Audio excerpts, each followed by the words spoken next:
Saudara-saudari yang dikasihi oleh Tuhan Yesus Kristus, selamat bertemu kembali dalam program Arus Hayat Voice.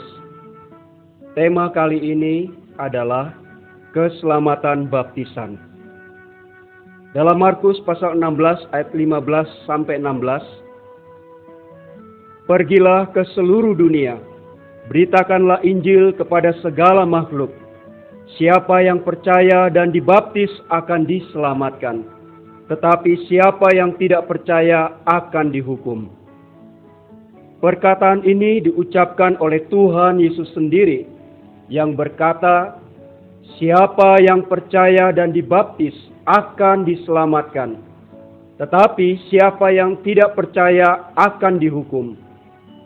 Firman-Nya mengatakan bahwa percaya dan dibaptis akan diselamatkan, tetapi siapa yang tidak percaya akan dihukum.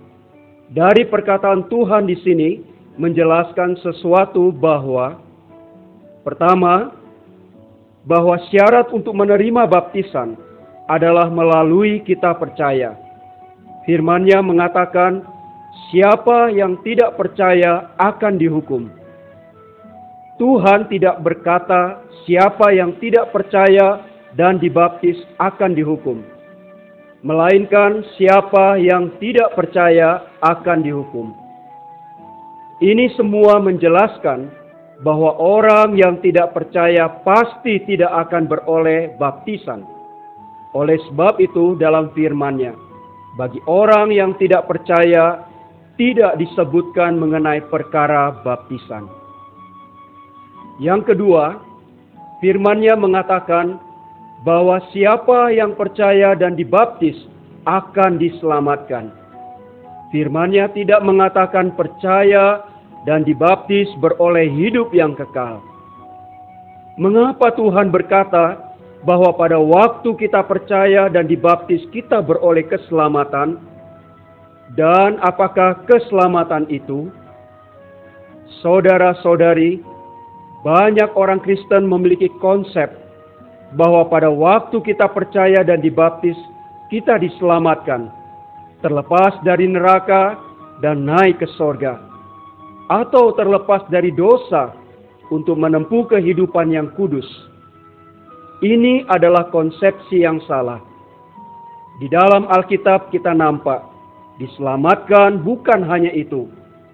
Karena diselamatkan yang utama tidak berhubungan dengan dosa atau neraka. Juga tidak berhubungan dengan kudus dan sorga, tetapi berhubungan dengan perkara yang lain. Saudara-saudari, kita tahu bahwa setiap karunia indah yang Allah berikan kepada kita, semuanya untuk melawan semacam kejahatan yang bertentangan dengannya. Mengapa Allah memberi kita pembenaran kepada kita? Karena ada penghakiman. Mengapa Dia memberi kita hidup yang kekal? Karena ada kebinasaan. Mengapa Dia memberi kita pengampunan? Karena ada dosa. Lalu Dia menyelamatkan kita karena apa? Pembenaran dipandang dari sudut penghakiman, sorga dipandang dari sudut neraka. Pengampunan berkaitan dengan dosa. Lalu diselamatkan berkaitan dengan apa? Kita akan nampak bahwa kita diselamatkan bukan hanya berhubungan dengan dosa, penghakiman, dan kebinasaan kekal. Tetapi juga kita diselamatkan juga berkaitan dengan apa yang ada di dunia. Iblis adalah musuh Kristus. Ia bekerja melalui daging manusia. Di bumi menghasilkan susunan perkara ini. Semua orang tanpa terkecuali terlibat di dalamnya. Model seluruh dunia ini khusus berlawanan dengan Allah Bapa. Saya rasa kita semua tahu bahwa dunia, daging, dan iblis, tiga jenis kuasa kegelapan ini berlawanan dengan tiga persona ilahi. Daging berlawanan dengan Roh Kudus yang sebagai penolong. Iblis berlawanan dengan Tuhan Yesus Kristus. dan dunia berlawanan dengan Bapa yang sebagai pencipta. Saudara-saudari, kosmos yang kita bicarakan ini sejak awal berlawanan dengan Allah yang sebagai Bapa dan Pemula. Dalam penciptaan Allah berkata, sungguh amat baik. Menyiratkan penciptaan Allah adalah menurut rencana kekalnya. Dan Allah terus bekerja mengarah kepada rencana ini. Sebelum dunia dijadikan, hatinya telah menetapkan bahwa di bumi ini akan menentukan satu urutan dengan manusia sebagai puncaknya. Dan urutan ini tanpa terbatas mengekspresikan ciri khas putranya. Tetapi iblis datang mengganggu. Dengan bumi sebagai batu loncatan, dengan manusia sebagai alatnya, merampas ciptaan Allah.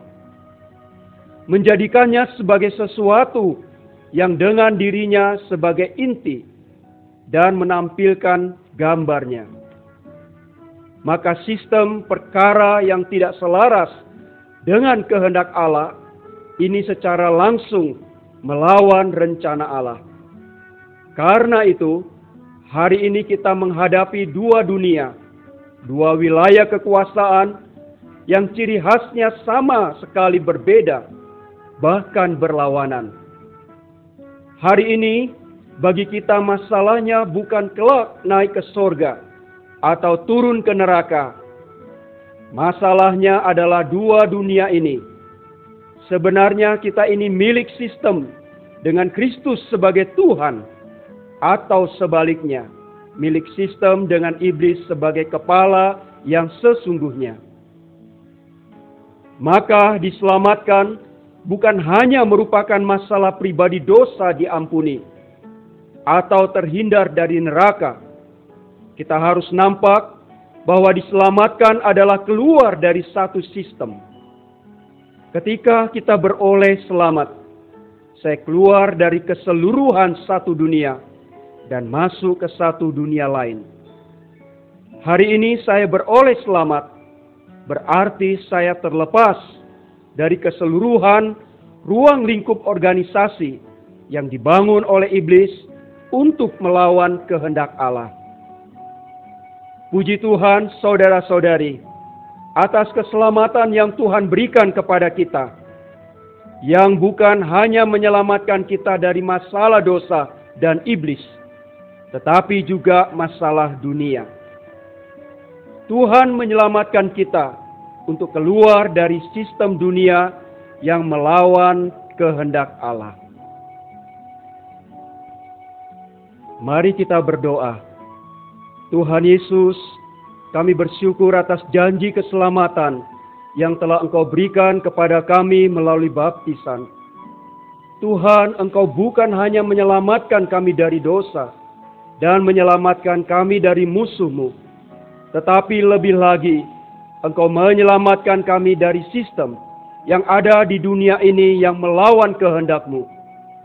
Tuhan, bawalah aku untuk terus tinggal dalam realitas baptisan, di mana aku terus disisihkan untuk-Mu Tuhan. Amin. Demikianlah firman Tuhan. Sampai bertemu di kesempatan berikutnya. Kasih karunia-Nya menyertai roh kita sekalian.